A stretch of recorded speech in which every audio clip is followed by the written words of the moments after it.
Hi everyone, kumusta? And welcome sa Rinunong channel. For this video, tuturuan ko kayo kung paano kunin ang link ng product sa Shopee. So, all you have to do is mag-back lang tayo. Ayan. So, pumunta lamang kayo sa Shopee app na inyong mga Android phone. Okay? So, ito yung aking Shopee. Ayan. So, itap lang ninyo yan. Ayan. Then, pagka-tap, saglit lang, ano ko muna, i-back, ayan. Makikita nyo na ang interface ni Shopee. Ito po, nandito lahat po ang kanyang products na napakarami. Mamimili na lang kayo kung ano yung gusto nyong i-add to cart dito or bibilhin. Ayan, marami po yan. So for example, may nagugustuhan na kayo dito. Hanap lang tayo ha. Ito. For example, nagugustuhan nyo to, yung K9 na ito, Kemp Lavalier Microphone Wireless Lapel. So, itap nyo lang to, yan. Din pagka-tap ninyo, kung mapapansin nyo dito sa kanang bahagi, sa pinakaitaas, yan po, yung arrow na yan, yan, yung arrow na yan. Itap nyo yan, tap na natin, yan. Din pagka-tap, nakikita nyo na dito sa ibaba, itong copy link. Ika-copy nyo lang yan or direct na kayo sa Messenger, WhatsApp, Facebook, Telegram, lahat, marami po yan. Scroll natin, ayan. Story, feed, Twitter, saka sa Line, napakarami po yan. So, ang ating gawin, since ang pinag-uusapan natin dito, ang ating usapin dito ay paano kunin ang link ng product sa Shopee. O, paano nga ba natin kunin yan? So, ito, kung mapapansin nyo yung sa baba, itong pinakauna, yung copy link. Itatap nyo yan. Ayan, tap natin. Then, pansinin nyo, link copied na siya. Ibig sabihin, nakopya na siya. So, ngayon, back tayo. Itatry natin na i-paste sa Messenger or kung saan mang social media.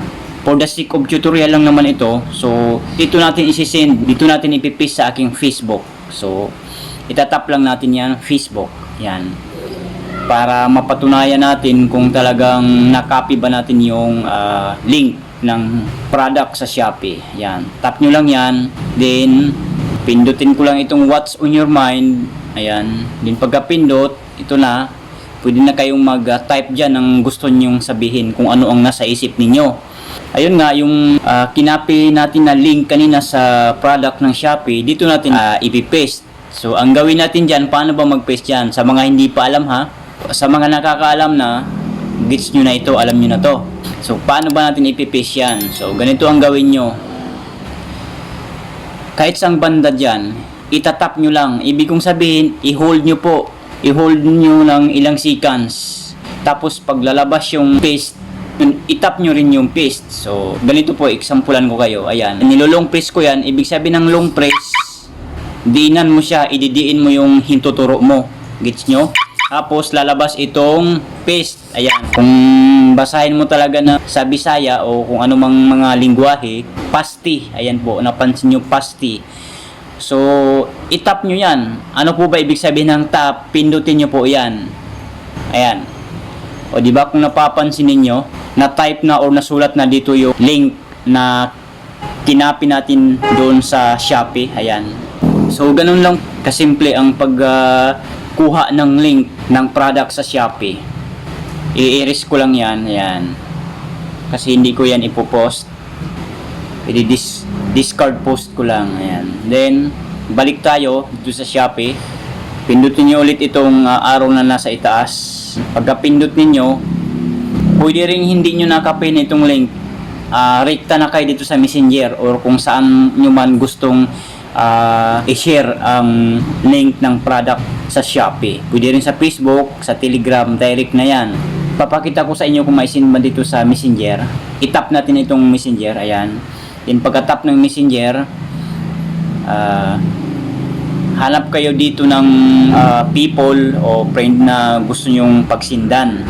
Try natin i-send dito sa aking jiwa. Ito. O, itap nyo lang itong send. Ayan, yan, send.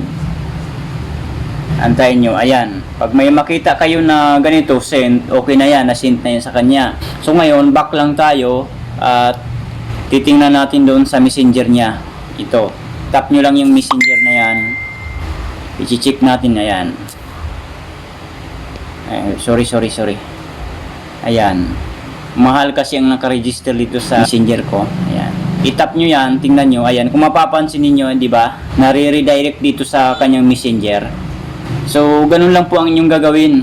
Kung may gusto kayong pagsindan ng product sa Shopee na gusto nilang bilhin, or magtanong sila kung saan natin pwedeng bilhin yan.